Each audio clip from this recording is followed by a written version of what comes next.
que é o manejo florestal sustentável? O manejo ele compreende um conjunto de práticas de administração dos recursos florestais que visam a produção de produtos madeireiros e não madeireiros, conservando as florestas de pé. De novo, trata-se de uma política de conservação, por isso que houve essa luta política tão grande para que o Serviço Florestal voltasse para o Ministério do Meio Ambiente, mas conservando, gerando emprego, renda e promovendo atividade econômica. No manejo florestal sustentável, para vocês terem uma ideia, é permitido a extração, a colheita de 5 a 6 indivíduos adultos por hectare, né, num campo de futebol, a cada 30 anos. Tá? Isso significa mais ou menos, considerando que aí tem 200 indivíduos por hectare na Amazônia, isso significa de 2 a 3% das árvores, ao mesmo tempo que a gente consegue, vou mostrar um pouco dos dados econômicos desse tipo de atividade. Então, aqui uma comparação para ilustrar a diferença entre uma concessão florestal, que utiliza o manejo florestal sustentável, e a extração ilegal de madeira. O impacto de um e de outro, a diferença de impacto ela é radical. Aí as obras de infraestrutura, de um lado a gente tem uma infraestrutura que é feita para durar, né? 30, 40 anos, que é o período da concessão. Do outro, a gente tem coisas feitas na lógica da economia extrativista mesmo, ou seja, você vai lá, extrai os recursos naturais e vai embora, e deixa o meio ambiente muito pior do que você encontrou. Aqui a questão dos acampamentos, da infraestrutura para os funcionários, que a gente, né, com toda a questão da fiscalização dos EPIs de um lado e de outro uma situação extremamente degradante. Quais são as etapas do processo de concessão? O primeiro passo da concessão é a elaboração de um documento chamado PPAOF. Esse documento é o Plano Plurianual de Outorgas Florestais. É um documento que contém todas as florestas que serão concedidas durante 4 anos. Esse PPAOF ele é analisado por uma comissão que é formada por sociedade civil, por órgãos ambientais, por ONGs, por órgãos do governo e do setor privado, chamado CGFLOP. A CGFLOP avalia o PPAOF e faz recomendações a esse documento. Em seguida, o Serviço Florestal elabora os estudos prévios. A gente está falando aqui de estudos de antropismo, de logística, de preço. Em seguida, geralmente, junto com o BNDES, aliás, a gente está com 2 representantes do BNDES aqui acompanhando essas conversas. A gente contrata um consórcio que vai elaborar toda a minuta de contrato. Isso significa que é realizado um estudo técnico, um estudo econômico, um estudo jurídico, para que o edital seja feito. Então, é feita uma consulta pública. Em seguida, o Tribunal de Contas da União analisa esses documentos. Em seguida, é a licitação e a gestão dos contratos por 30 a 40 anos. Depois eu vou discutir um pouco o projeto de Bom Futuro. Queria apresentar o projeto de Bom Futuro para vocês, mas só para vocês terem uma ideia, a gente está numa fase de final de estruturação e não entramos ainda na consulta pública. A gente preferiu, por ser um projeto muito inovador, a gente preferiu trazer ele a público, então a gente tem discutido com as universidades, com o FUNAI, com o governo do estado, prefeitura, com o ICMBio, sociedade civil, esse projeto. Para daqui a cerca de 2 semanas a gente quer publicar a minuta digital, tá Bom Futuro, para em seguida fazer a consulta pública e receber a comunicação formal de todos esses agentes e stakeholders. E como que a concessão ela compartilha os benefícios que advém desse modelo? Primeiro ponto, todo o recurso que é obtido das concessões florestais pelo Serviço Florestal e pelo governo federal, ele é compartilhado. Claro, com o Serviço Florestal em primeiro lugar, mas também com os estados, Rondônia, por exemplo, esse ano vai ter acesso a cerca de 4 milhões de reais da arrecadação pública. O Pará vai ter acesso a 12 milhões de reais desse recurso. 20 dos municípios e 21% vai para o Fundo Nacional de Desenvolvimento Florestal. Tá? Os estados eles precisam gastar esse recurso, empenhar esse recurso no desenvolvimento florestal sustentável. Então, é uma rubrica que ela é bem abrangente, que ela permite desde contratar equipamento e recursos humanos de unidade de conservação, construção de plano de manejo, construção de guarita. É bem abrangente, mas tem um foco aí específico que é no desenvolvimento florestal. E, em paralelo, nos últimos anos, a gente criou um novo encargo para as concessionárias, que é os indicadores sociais e os encargos acessórios. O que é isso? É um recurso que é uma parte da receita das concessionárias que vai para uma conta apartada, mas que a concessionária tem a obrigação de executar esse recurso de acordo com o conselho consultivo de cada flora, de cada unidade de conservação. Tá? Mais benefícios a geração de emprego e renda, eu vou comentar um pouco disso mais tarde, e o pagamento de tributos. Parte dos municípios onde as concessões atuam são essas empresas os maiores pagadores de tributos para essas cidades, para esses municípios. Dando um panorama geral aqui das concessões hoje no Brasil, o Serviço Florestal já concedeu 1,3 milhão de hectares, todos eles na Amazônia. São 23 contratos vigentes, 8 florestas nacionais, e estamos atuando atualmente em 4 estados, tá? Amapá, Amazonas, Pará e Rondônia. A gente tem uma produção anual de não está o dado aqui, 360 mil metros cúbicos de madeira, o que totaliza, desde a primeira concessão, que foi realizada aqui no estado, em Jamari, na Floresta Nacional de Jamari, há 15 anos. A produção total de todos esses projetos tem somado mais de 2 milhões de metros cúbicos de madeira. 75% dessa madeira ela é exportada, então, além disso, a gente consegue gerar divisas aí para o país. Tá? Aqui é o volume de recursos distribuídos para os estados e municípios, Fundo Nacional de Desenvolvimento Florestal e para o Serviço Florestal. Esse é o estoque de valores. E aqui a arrecadação anual que a gente tem. Ano passado chegou a 45 milhões de reais. Então, não é um volume muito expressivo em termos de Brasília, em termos de tesouro, superávit, mas para esses órgãos para os quais esse valor é distribuído, faz sim, ele é muito significativo, faz muito sentido e tem mudado uma série de realidades aí. A nossa meta é sair do 1,3 milhão de hectares e até o final do governo alcançar 5 milhões de hectares concedidos. Tá? Com 5 milhões de hectares, aqueles 45 milhões de reais que eu comentei anuais, eles se tornariam ali 184 milhões de reais anuais que serão distribuídos para todos esses entes. Tá? Então passa a ser um volume aí bastante significativo. A nossa previsão de produção em tora passaria a 1,8 milhão de metros cúbicos ano. E a gente tem alguns estudos, a gente está formatando os primeiros estudos do impacto em termos de geração de emprego. Conseguiria gerar na casa das dezenas de milhares de novos empregos formais e o dobro disso de emprego.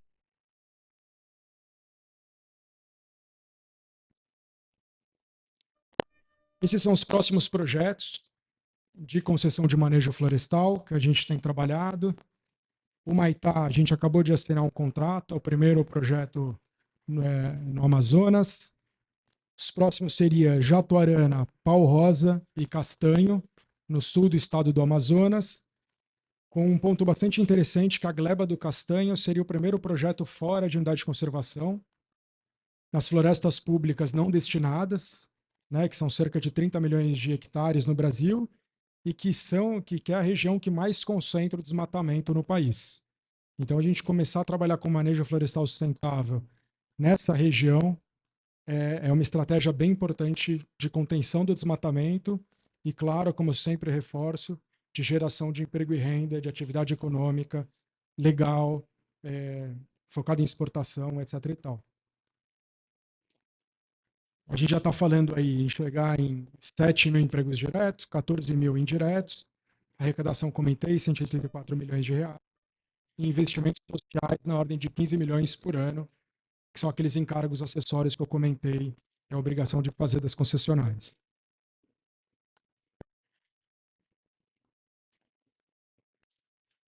Pessoal, um comentário técnico aqui, já que a gente está numa universidade, bem rápido. Geralmente as pessoas perguntam muito sobre os impactos das concessões. Eles falam assim, como que o impacto pode ser positivo do manejo florestal se vocês estão retirando árvore da floresta? E esse gráfico aqui ajuda muito a explicar como que o impacto de uma concessão pode ser positivo.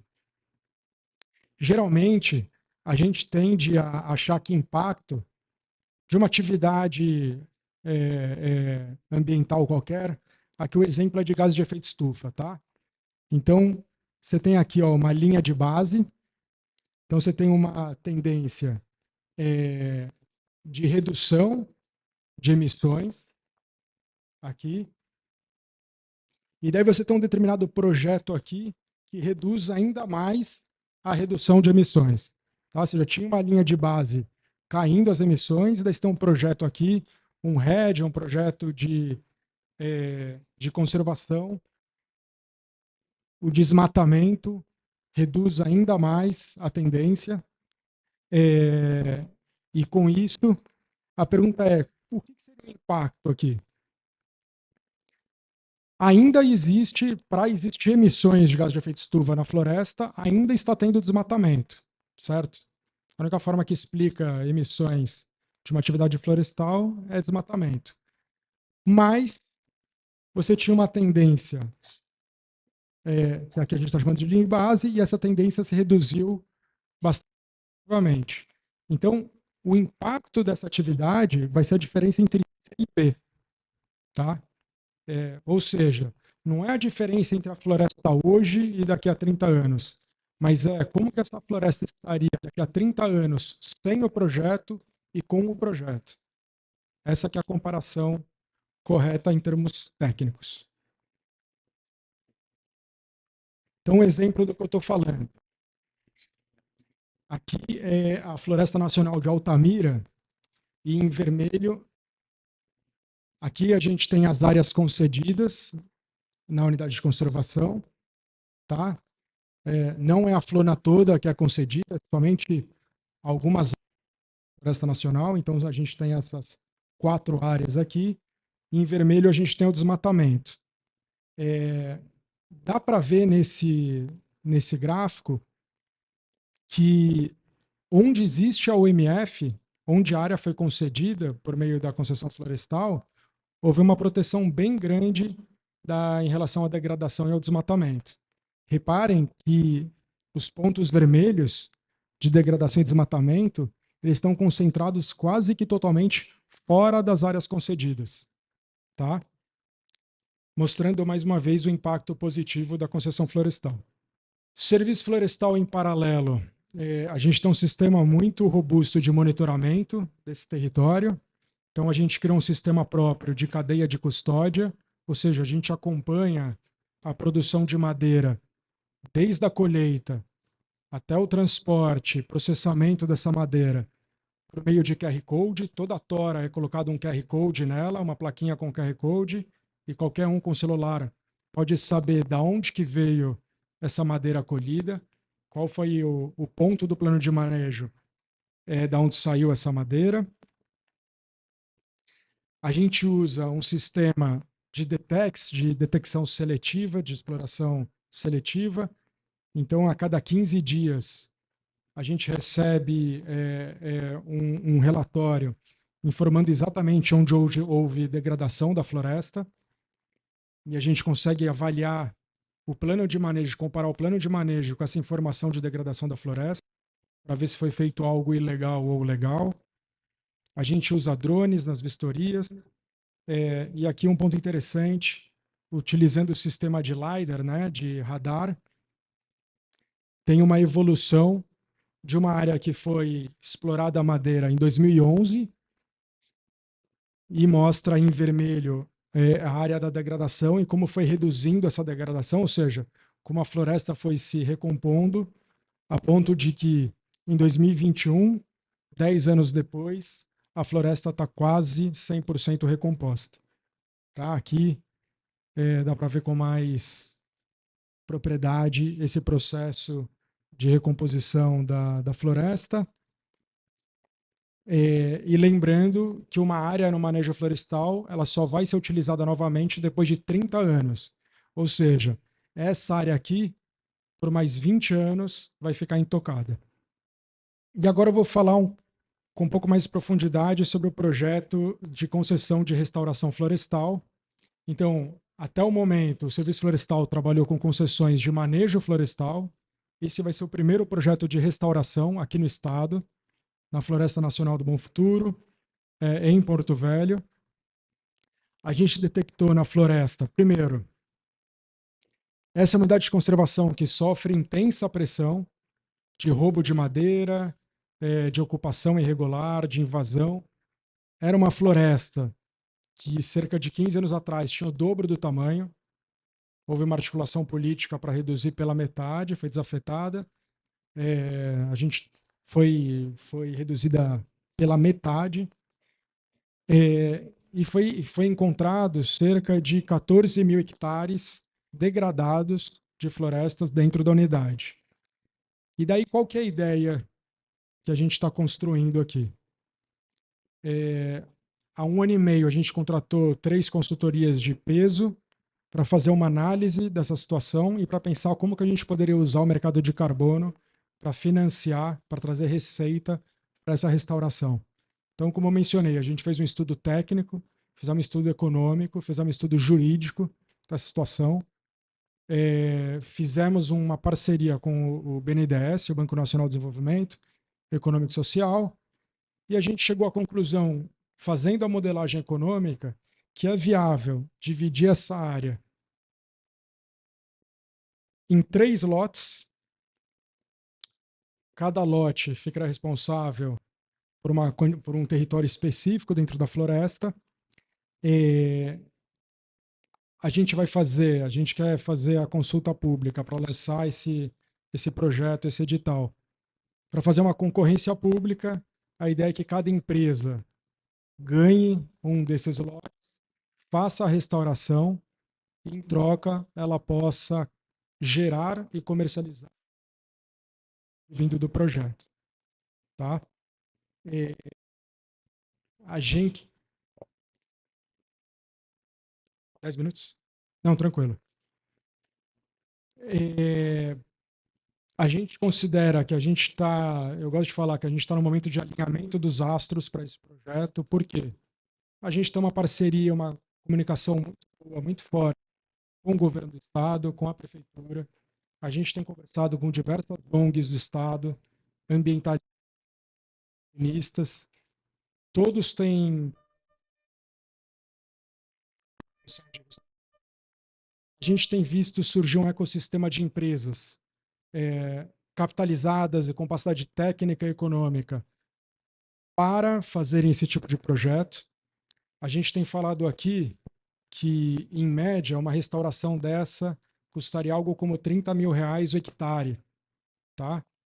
Então, a gente está falando que entre a recuperação e a manutenção dessas áreas, mais ou menos, se trata de um volume de 600 milhões de reais, tá? Que vão ser investidos aí em 30 anos, mas bastante concentrado nos 10 primeiros anos. Então, o surgimento dessas empresas é um sinal muito positivo. Essas empresas geralmente vendem esse crédito de carbono no mercado voluntário lá de fora, né? Estamos falando dos Estados Unidos e Europa. Infelizmente, a gente ainda não tem um mercado regulado no país. E eu tenho certeza que essas empresas elas vão fazer parcerias com as empresas, as ONGs e as organizações locais. Porque ninguém é louco de entrar num projeto de 600 milhões de reais sem trazer gente, expertise muito concreta, que tenha conhecimento local, que tenha acesso às pessoas, às organizações, que tenha acesso às sementes, que tenha acesso a toda a infraestrutura e a cadeia produtiva. Tá? Algumas inovações extras desse projeto.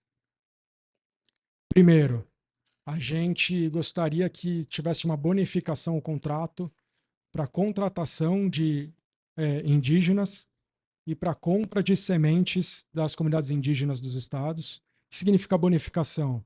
As empresas elas não são obrigadas a fazerem isso, mas se elas fizerem, elas têm um benefício no pagamento de outorga para o serviço florestal. Elas têm um desconto no recurso que elas precisam pagar para o serviço florestal. A gente quer estimular a silvicultura de nativas. Então, o Brasil é uma potência na silvicultura de exóticas, né, principalmente de pinos e eucalipto, mas a gente quer aqui apoiar a pesquisa e a geração de uma massa crítica para a silvicultura de nativas. De novo, os parceiros privados eles não vão ser obrigados a fazerem silvicultura de nativas, mas elas vão ter essa opção e vão ser bonificados por isso. E, da mesma forma que as concessões de manejo florestal sustentável têm todos aqueles indicadores, os encargos acessórios, os indicadores sociais, aqui é a mesma coisa. Parte das receitas vão ser destinados a projetos para o desenvolvimento socioeconômico das comunidades tradicionais indígenas ao redor da floresta. Alguns pontos mais técnicos do projeto, da forma que a gente está modelando. Grande parte do risco do projeto cabe ao parceiro privado. O que eu quero dizer com isso? O preço do crédito de carbono subiu ou caiu, é um risco do privado. A participação do poder público não muda com isso. O custo da restauração aumentou e caiu, é um risco do privado. O privado consegue vender lá fora, ou ele tem dificuldade ou facilidade para certificar os créditos, é um risco do privado. O que o poder público vai exigir com muita profundidade, com muita fiscalização, é a qualidade da restauração. Tá? Lembrando, Floresta Nacional é gerida pelo ICMBio, pelo Instituto Chico Mendes de Conservação. O ICMBio, que é dono, né, o proprietário dessa unidade de conservação, e junto com eles a gente está desenvolvendo toda a métrica, todos os indicadores de restauração florestal. Tá? Esse é o ponto, então 10 minutos, que a gente vai olhar com um olhar muito rigoroso. Tá? Da mesma forma que os outros projetos, todos os benefícios eles são compartilhados com os municípios, com estados e com a comunidade local. Coloca aí os grandes números do projeto, em termos de receita, área, investimento, manutenção, taxa que a gente prevê receber do privado, obrigações e etc. É basicamente isso que eu queria dizer. A gente vai fazer uma consulta pública, uma audiência pública formal desse projeto aqui em Porto Velho, provavelmente em meados ou final de junho.